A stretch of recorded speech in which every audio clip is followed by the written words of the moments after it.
Prince and family അത്യാവശ്യം നല്ലൊരു പടമായിരുന്നു. ഞാൻ ഇന്ന് കണ്ടിറങ്ങിയതേ ഉള്ളൂ. ഇദ്ദേഹം പറയുന്നത് പോലെ ഒരു മോശപ്പെട്ട സിനിമയായി എനിക്ക് തോന്നിയില്ല. ഇദ്ദേഹത്തിൻ്റെ ബ്രോമൻസിൻ്റെ റിവ്യൂ നിങ്ങളെല്ലാവരും കണ്ടെന്ന് വിചാരിക്കുന്നു.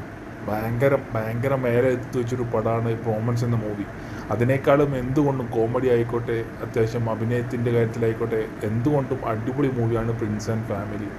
എനിക്ക് തോന്നുന്നു ഈ ഒരു കോക്കണ്ണൻ പൈസ വാങ്ങിച്ചിട്ടോ അല്ലെ മറ്റുള്ളവരുടെ നിർബന്ധത്തിന് വാങ്ങി എന്തെങ്കിലും റിവ്യൂ ചെയ്യുന്നതാണെന്ന് തോന്നുന്നു. കാരണം ഇദ്ദേഹത്തിൻ്റെ അധിക റിവ്യൂ ശ്രദ്ധിച്ചാൽ മനസ്സിലാവും. ഒരു പടത്തിനെ എത്രത്തോളം മോശപ്പെടുത്താൻ പറ്റുമോ അത്രയും മോശപ്പെടുത്തിയിട്ടായിരിക്കും ഇദ്ദേഹത്തിൻ്റെ ഓരോ റിവ്യൂ. ഒരാൾ എത്ര കഷ്ടപ്പെട്ടാണ് ഒരു പടം ഇറക്കുന്നത്, എത്ര പൈസ ചിലവുണ്ട്, എത്ര മെനക്കെടുണ്ട്, ഏകദേശം മാസങ്ങളോളം വർക്ക് ചെയ്താൽ മാത്രമേ ഒരു പടം ഇറങ്ങും. ആ പടത്തിനെ ഇത്രയും നിലവാരം കുറഞ്ഞ് കണ്ട് ഒരു റിവ്യൂ ചെയ്യുന്ന റിവ്യൂവറെ ഇതുവരെ എൻ്റെ ജന്മത്തിൽ കണ്ടിട്ടില്ല. കാരണം ഏതൊരു പടത്തിനും ചിലപ്പോൾ പോസിറ്റീവ് ഉണ്ടാവും, നെഗറ്റീവ് ഉണ്ടാവും. അത് കണ്ടാലേ മനസ്സിലാവും. അല്ലാതെ ഒരാൾ ഫസ്റ്റ് ഷോന്ന് തന്നെ പോയി കണ്ട് ആ പടം കാണാൻ പറ്റൂല, അതത്രയും മൂളപ്പടാണെന്നൊക്കെ പറഞ്ഞ് പരത്തുന്നത് വെറും ചെറ്റത്തരാണ്. പ്രിൻസ് ആൻഡ് ഫാമിലി അടിപൊളി പടമാണ്. നിങ്ങൾക്ക് എല്ലാവർക്കും പോയിട്ട് മനസ്സറിഞ്ഞ് ചിരിച്ച് കാണാം.